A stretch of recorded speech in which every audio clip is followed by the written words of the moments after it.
Pero itong right side natin, alam ko maraming pabrika dyan. Yun yung, kaya maraming truck dyan. Ang problema, binabaha dyan mga boss. Binabaha. Ayan o. Makita nyo yung area na yan. Ang dilim na talaga. Yari na naman tayo sa ulan na to.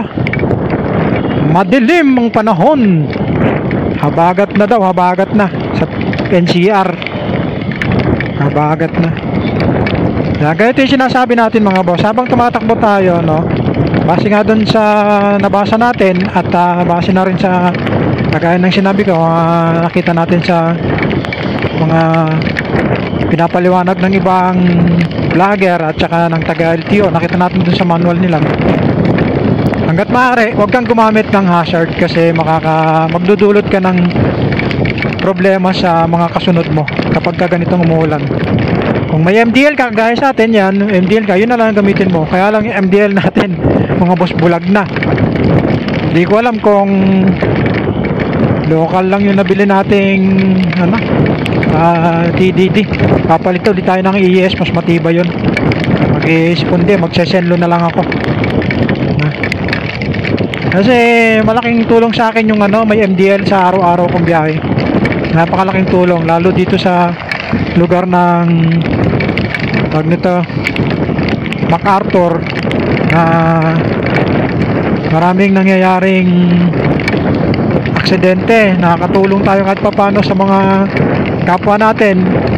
Or halimbawa may baha kagaya nito sa MacArthur, may baha, naka-captured natin. Yun nga lang, kahit hindi ganun kaganda yung buha natin, 2K lang kasi.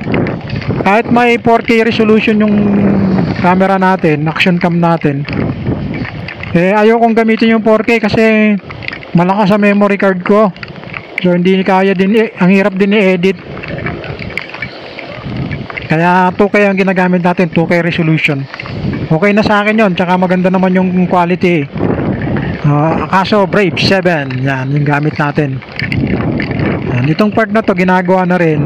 Mataas din ang tubig dito mga boss, ditong part na to. Ito naman ay papuntang Balagtas na tayo.